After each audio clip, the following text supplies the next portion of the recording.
What's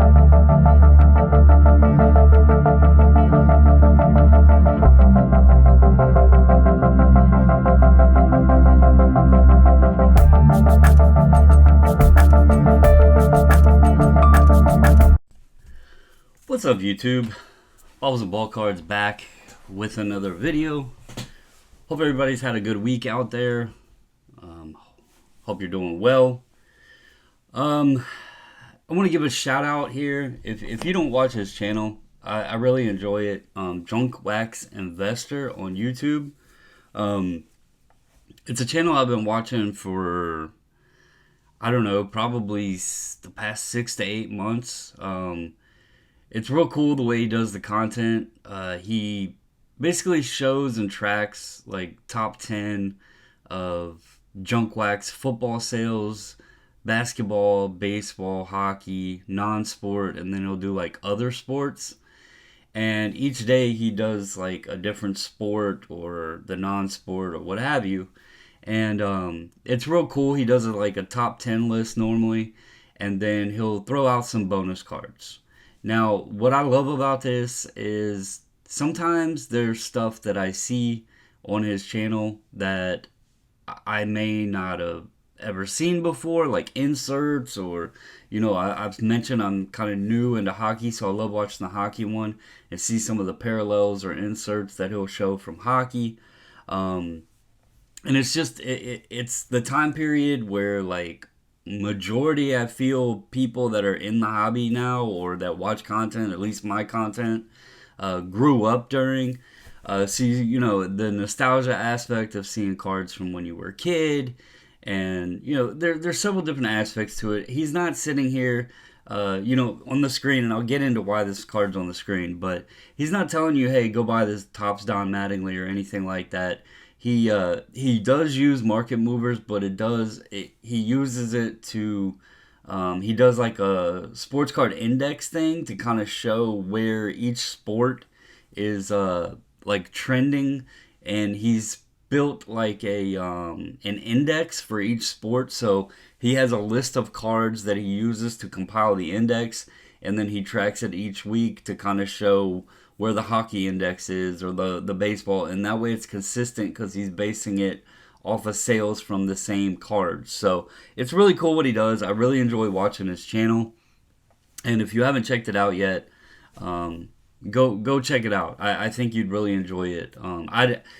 I don't have any connection to him. He probably has zero clue of who I am, but I do want to give credit because he kind of inspired, or there was part of this video that inspired me to do the video that I'm getting ready to discuss, and so I definitely wanted to share his channel if folks hadn't heard of it, and give him a shout out. So what you have here, this was his video, you see here, October 23rd to 29th.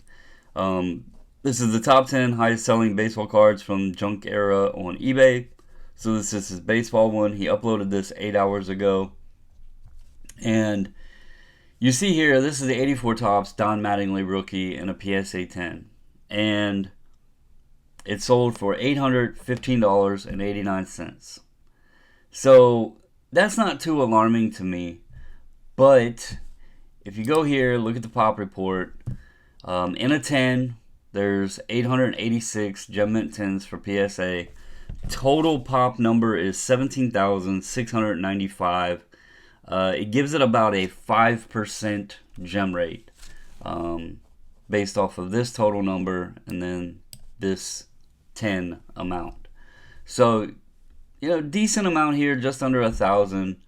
But what I could not believe, and I get, before anyone says, oh, that's the power of the registry, yada yada, I get the PSA registry and all of that. I get it.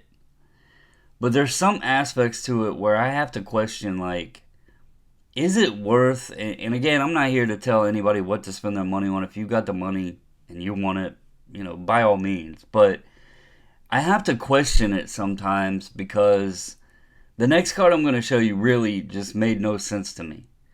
So this was, you know, again, the 84 Topps, card number 8, Don Mattingly, PSA 10, for $815.89. The next card is the 1985 Topps Don Mattingly in a PSA 10, card number 665, which it sold for $920. So $815 there to $920. So over $100 more for a second year Don Mattingly Topps, 1985 Topps, second year. Now, I will mention, and we will look at it here, there's only 105 Gem Mint copies for the 1985 Topps. But I have to ask, is that significant enough to oh, and I got my big head in the way. Let me move this down so y'all can see that. My bad. Right here. So 105 on the gem here, and there's a total of 1805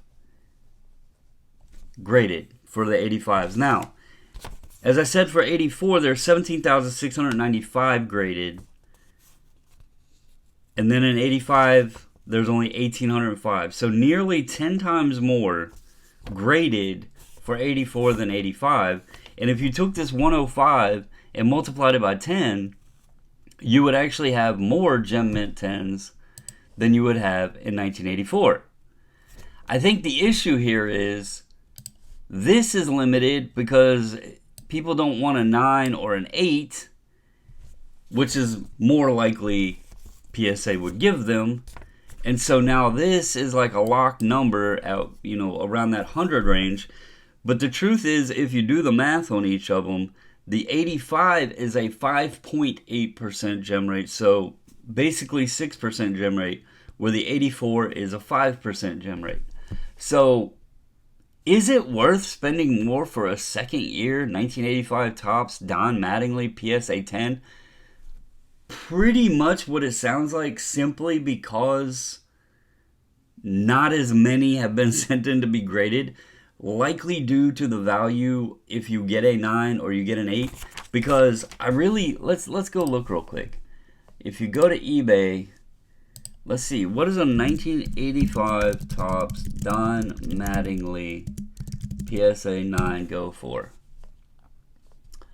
About $40 looks like you could probably get one for. Let's go to sold.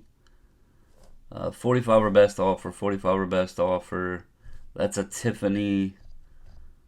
$21 on auction. $21. So here is a glaring reason.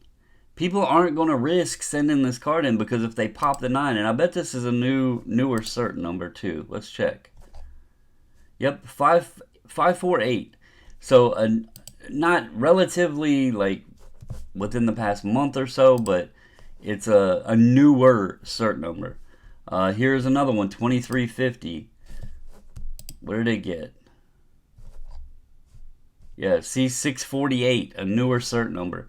So you kind of have this battle where it's not that they don't exist, it's just the risk of getting the 9 or the 8 is so relevant of potential of losing money, or PSA saying, no, this is a 9, and not giving that 10. And I stress giving because, let's face it, there is 10s out there that shouldn't be 10s.